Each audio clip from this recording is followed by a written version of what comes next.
Hola, ¿qué tal? Alumnos de tercero de la carrera en Derecho. Espero que se encuentren muy bien. Soy su maestro Roberto de Valle, el cual les imparte la clase de comunicación oral y escrita. Estamos por terminar el curso. Lamentablemente pues se ha reducido un poco. Hemos tenido que llevar clases con información muy express que me hubiese gustado trabajar un poco más. Sin embargo, pues, bueno, la naturaleza de nuestro contexto no nos permite tal vez manejarlo de igual manera.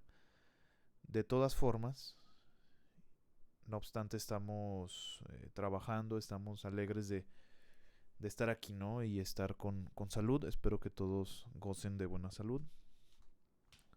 Muy bien, vamos a empezar. Los últimos temas ya solo tienen que ver con la comunicación no verbal. Es importantísimo aclarar qué es la comunicación no verbal y además dentro de la comunicación no verbal tenemos también que hablar de otro tema que es importantísimo, que son los discursos, ¿no? Cómo se construye un discurso, qué lleva un discurso, ¿no? Vamos a ver los tipos de discursos. ¿Para qué funciona un discurso? Es entregar un mensaje, es dar un mensaje. El discurso se construye usualmente de ciertas oraciones, ideas relacionadas con un tema en específico o varios temas y subtemas. Pueden ser construidos de diversas formas.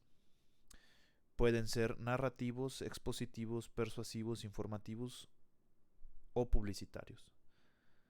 La importancia del discurso radica en qué podemos lograr con él. Si queremos, usualmente a través del discurso, persuadir o convencer, necesitamos diversas herramientas. Si necesitamos exponer, narrar, informar, vender algo, tenemos que encontrar que no todos los discursos van a funcionar igual y van a tener la misma naturaleza ni el mismo uso de palabras, de expresiones, el mismo foro, la cantidad de palabras que usemos, etcétera. Muy bien. Estos son los discursos más simples. Podríamos encontrar más tipos de discursos. Hay quienes argumentan que hay propiamente un discurso político, hay otros que dicen que hay un discurso académico. Pero para fines prácticos podemos nosotros, tanto el académico como el político, como etcétera, podemos irlos encontrando en estas 5 grandes aristas de los discursos, o sea, estos 5 tipos de discursos. Si hablamos del narrativo, concretamente, lo interesante del discurso narrativo es que vamos a encontrar que este expone una serie de hechos a través de una trama y argumento. Es decir, es una narración, es una voz en off en el cine, es por así decirlo, es un cuentista, una persona que está contándonos algo, narra algo, ¿no? Sería un discurso, sobre todo pues, cuando necesitamos a lo mejor al inicio de un discurso, el emisor está interesado en contar alguna historia pues para así familiarizar a su público con él o empatizar que su público empatice con él o ella. Son buenos recursos para iniciar otro tipo de discursos. Ojo, los discursos pueden irse mezclando, jugando entre ellos. Mezclando me refiero a que, bueno, uno termina su discurso narrativo y comienza a lo mejor un discurso expositivo. O dentro de un discurso narrativo podemos encontrar un fragmento de un discurso expositivo. Ahora, dentro de cada uno de estos formas de expresión discursivas, tenemos que entender que, y ahorita pasamos a esa parte, también hay un lenguaje no verbal, que es muy importante. Nosotros no nos solemos ver cuando hablamos, a menos que, bueno, alguno de ustedes tenga esta costumbre de hablar frente a un espejo y para ustedes sea toda una forma a lo mejor de mejorar su entonación, la forma en cómo hablan, y pueden observar a lo mejor cómo mueven sus ojos, sus labios, cómo gesticulan, si usan sus manos, sus brazos, no sé. Y obviamente también desnuda, por así decirlo, la comunicación no verbal, aspectos como el nerviosismo, aunque también a la hora de hablar se puede notar nerviosismo, ansiedad u otro tipo de síntomas que pueda presentar el emisor si se encuentra ante una situación que le provoca cierto estrés, cierta felicidad, cierta tristeza, ¿no? Ahora, volviendo a lo de los discursos, yo puedo hablar también de un discurso expositivo que tiene que ver con cómo explicar algo muy concreto, algo muy conciso, algo que no necesariamente se tiene que contar. Y además se puede hablar de una temática que usualmente es muy técnica, muy especializada, muy concreta, que nos va a permitir exponer de una manera mucho más objetiva que una narración que puede ser bella, que puede tener cierta construcción discursiva y entonación mucho más libre. En cambio, el discurso expositivo usualmente tiene un arraigo mucho más conservador a la hora de usar las palabras y la entonación de las mismas. Después, el discurso persuasivo, que hay algo muy interesante. Usualmente los discursos de los cuales la gente se enamora son los discursos persuasivos. Martin Luther King, Gandhi, Mahatma Gandhi, bueno, no sé si se enamoren, pero Adolfo Hitler, me parece que el mismo Charles Chaplin tiene por ahí un discurso muy interesante, no recuerdo qué película, disculpen, y eso que soy cinéfilo y no puedo recordar el nombre de la película, se me fue el nombre, pero creo que está vestido como de militar o de dictador. Y usualmente los discursos persuasivos seducen a las masas. ¿Por qué? Porque convence a los receptores. Los lleva sobre determinados tópicos y determinadas ideas a través de un entendimiento lógico. Es decir, hay un objetivo, es objetivo, mejor dicho, hacer que el receptor adopte una postura sobre un tema o respecto a un tema en específico. Usualmente es convincente, o sea, escuchas a una persona que lo que dice está convencido de lo que dice, asume eso como suyo, se apropia del discurso. La persona es el discurso, si lo queremos ver así, es conciso, porque no redunda, no se extiende, a lo mejor no se, como decimos, no se malviaja, eh, y es un tema usualmente que puede llegar a ser interesante, sobre todo o atractivo para cierto público.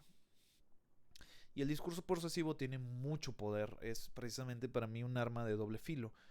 Ha ayudado a través de diversas generaciones y eh, distintas formas históricas de entender el discurso, que esta herramienta nos sirve también para generar grandes conflictos bélicos, o también a convencer a un séquito de personas a cometer un suicidio colectivo.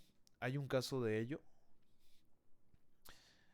O puede llevar a las masas a convencerse de que un subsecretario de salud nos está diciendo la verdad a través de un discurso. Aunque, curiosamente, yo pondría el discurso expositivo, en este caso de Hugo López Gatell, en esta forma de hacer un discurso, no tanto en el persuasivo. A lo mejor me equivoco, a lo mejor tal vez López Obrador sea una persona más allegada a este tipo de discursos. Obviamente, usualmente, el político usa más esta herramienta. Después el discurso informativo, que también López Gatell puede usarlo, o lo he visto usándolo, que transmite datos con precisión. Ahora con esto del COVID-19 vemos usualmente gráficas nos muestran concretamente datos duros, ¿no? Respecto al tema de los contagios, de las muertes, de la propagación del virus, etcétera. Así como una manera concreta que proviene usualmente de la realidad o proviene de la realidad. ¿A qué me refiero? Pues usamos datos duros, estadística. Después está el discurso publicitario, que es vender un producto básicamente o servicio, y usualmente el expositor o el redactor, bueno, aquí dice el redactor, pero estamos enfocándonos más hacia un emisor que a través de la comunicación oral lo dice, utiliza ciertos recursos para alcanzar el objetivo, ¿no?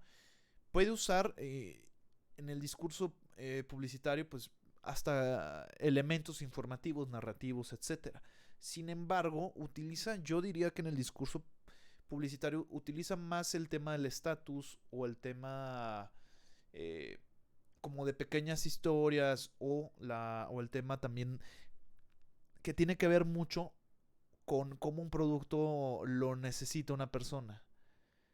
Hoy veía un discurso de Steve Jobs que precisamente decía que una de las claves para el éxito de Apple es generar la ausencia de ello, es decir, o que se genere la idea de la ausencia de algo, es decir, necesitábamos realmente el iPod no es el iPhone, el iPod me refiero que es un dispositivo mucho más viejo que el iPhone, que es un aparato que reproduce solamente canciones. ¿Lo necesitamos? Tal vez no, como una necesidad básica.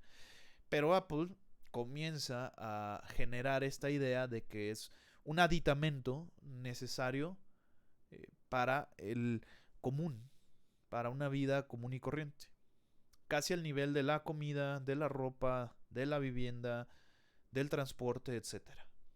Y así a veces ellos construyen sus discursos a través de estos distintos discursos. Perdón, a través de estas distintas ideas, ¿no?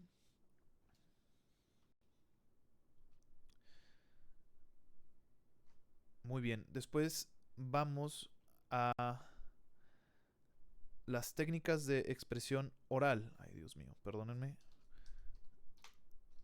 Ahí está, perdón, es que tengo unas imágenes de políticos porque ando en un periódico de índole político. Creo que ese es Samir Hernández, me parece, del PRI. Bueno, no interesa. Después vamos a hablar las técnicas de expresión oral, que digamos tienen que ver con cómo se componen a veces, ya no tanto los discursos, sino cómo o en dónde los expresamos. Comenzamos con la conferencia. Se hace una introducción al tema, hay una exposición de la tesis apoyada con ejemplos, hay una sustentación de esa tesis, hay un espacio para preguntas y respuestas y el síntesis del tema. Tesis no es referente a algo necesariamente académico, tesis es el tópico, el tema, cuál es lo que nos tiene aquí a todos sentados o platicando frente a un emisor. Bueno, perdón, no, preguntándole a un emisor. Hay este espacio para preguntas y respuestas, ¿no? No sé, se sienta un tenista y empieza a decir, perdí porque jugué mal, ¿no? Ya sustentó su argumento, ¿no? Su declaración. Entonces preguntan, ¿cómo sabes que jugaste mal? ¿Cuál crees que es un factor que hizo que tú jugaras mal? Y se responde ahí, se sintetiza luego esa información. En el foro, el moderador da a conocer el tema a discutir usualmente. Pues se sienta y habla. Hoy vamos a hablar sobre el COVID-19, cómo ha afectado la economía de no solo de México, sino la economía global. Y empieza a darle un espacio el moderador a preguntas que se le hace a los a los que están, perdón, no concursantes, a los que están en el debate, ¿no? A las personas que están involucradas en el debate, perdón. Los participantes exponen el tema, precisamente. La palabra era participantes, discúlpenme. Y así, en el foro, concretamente es un ir y venir de preguntas y respuestas. Después en el panel tenemos un moderador que también presenta el tema, presenta expositores, a diferencia del foro donde a lo mejor no hay una profundización de las personas que están en el foro. Digamos que es una cantidad un poco más grande de personas que pueden y tienen también la palabra, y acá en el panel se juntan especialistas o expertos. Usualmente es la gran diferencia entre un panel y un foro. Los expositores son coordinados para hablar, es decir, pues, se ponen de acuerdo, quién toma la palabra, etcétera. Y hay un espacio para solucionar las dudas de los oyentes, de quienes no participan concretamente, sino es solamente ese foro, ¿no? La mesa redonda, también con un moderador que introduce el tema, explica la mecánica de la mesa redonda, que puede ir variando, dependiendo concretamente a lo mejor de la cantidad de expositores, etcétera. Y luego el moderador también define el tema de discusión. Él va poniendo el tema de la discusión. Va cambiando paulatinamente conforme el tema vaya teniendo cierta resolución o respuestas. Y el moderador da a conocer esa final respuesta. Después el simposio es una reunión previa para acordar tema y expertos. Es decir, ese es, digamos, como esa junta para decidir a nivel editorial, por ejemplo, en un periódico, como en los programas que se ven, en un canal de televisión, como los temas que se ven en Olla de Grillos el sábado en Megacanal, y no recuerdo cómo se llama el, el, el ¿cómo se llama? Este panel donde está Ángel Carrillo los sábados con Marcela Moreno en Multimedios. Luego el coordinador expone los temas del grupo. Hay un espacio para la exposición. Ahora sí, ya estamos en el simposio, es decir, a partir de que el coordinador expone los temas del grupo, hay un espacio para la exposición por parte de los expertos. Pasan, exponen, explican, tal y tal y tal. Yo creo que el COVID-19 esto, esto y esto. No, yo creo que el COVID-19 esto y esto y esto. Y después el coordinador se limita a presentar el resumen de lo que se expuso. Finalmente hay un espacio para preguntas por parte de los miembros del simposio, de los que pertenecen a este pequeño foro, que es el simposio donde se aglomeran y tienen la oportunidad de exponer sus ideas. Muy bien. Finalmente, vamos al tema de la comunicación no verbal. Para muchos la comunicación no verbal piensan que solamente pues, es lo facial o los gestos. Con gestos se puede hablar de un gesto corporal completamente. Incluso la comunicación no verbal tiene apoyos de sonido, de imágenes, de símbolos, de cosas que no necesariamente sean humanas, por así decirlo. Con la comunicación no verbal, usualmente una herramienta clásica a la hora de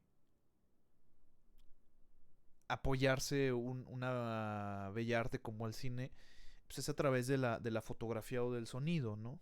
Tienes un tiro abierto con un roble gigantesco hermoso y escuchas pájaros, un río a lo lejos, y a lo mejor el director te está comunicando algo a través de esas imágenes, y no, a lo mejor no hay un narrador, una voz en off diciendo había una vez un roble, bla bla bla.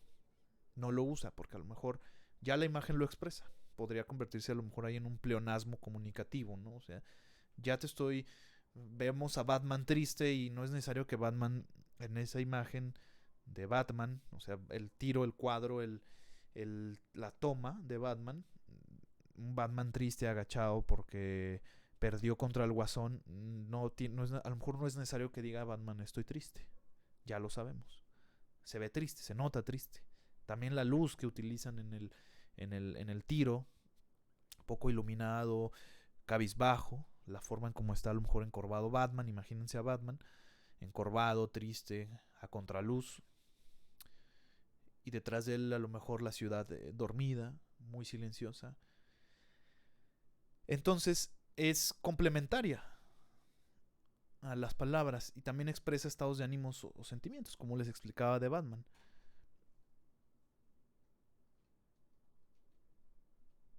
Constituye el 85% de la comunicación humana habitual, aunque no lo crean, es como quien dice un gesto dice más que varias palabras usualmente, o la clásica frase es una imagen dice más que 1000 palabras.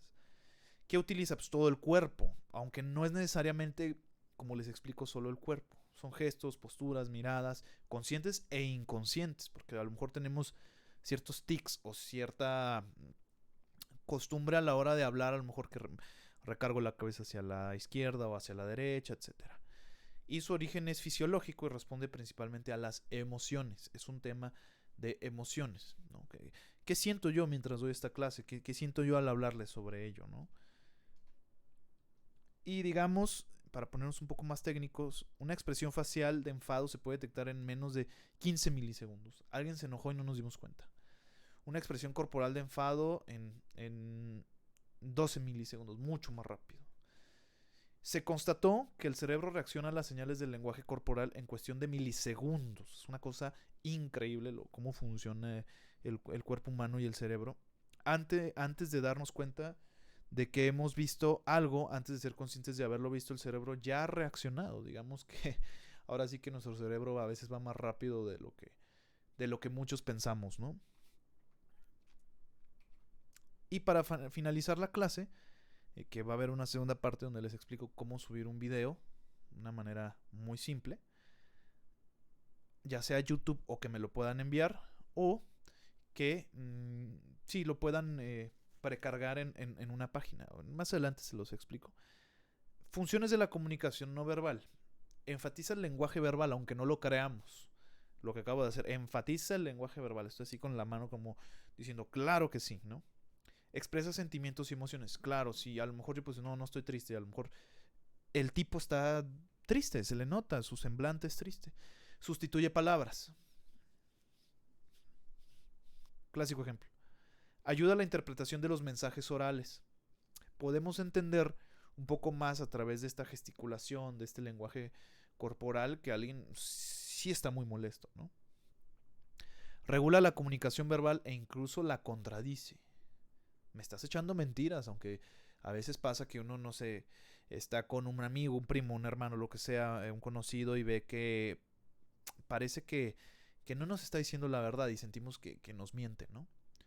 Tiene mucho que ver con eso también. Por eso es muy importante la comunicación no verbal. Obviamente también es un regulador. Ahí podemos ir viendo si alguien a lo mejor hasta sabe de un tema o no sabe del tema o está muy nervioso, etcétera. Como ven, las funciones de la comunicación no verbal son esenciales para la construcción completa de un discurso. De ahí que sea muy importante ver al emisor, no una especie de acusmática griega donde el emisor se escondía tras una pared o una seda, no sé, algo que no solamente veíamos a lo mejor su silueta o no lo veíamos a él, y él hablaba, porque a veces puede distraernos o puede beneficiar, puede ser tanto un distractor, un beneficio o un complemento, etcétera, ¿no? Usualmente queremos ver al emisor, la fuente sonora nos ayuda también a identificar más obviamente al personaje y su discurso, ¿no? Bueno, finalmente llegamos a la conclusión del curso en estas clases express, donde me hubiese encantado que agarráramos más ejemplos. El tema es que me vi un poco recortado con el tema de usar a lo mejor un poco más de material, porque quería que ustedes activamente en el salón de manera presencial siguieran formando sus discursos y la manera en cómo los dicen o los iban a decir, mejor dicho. Y bueno, les agradezco mucho. A continuación va a haber otra parte de clase donde voy a explicarles cómo subir un video de una manera simple y sencilla. Muchas gracias.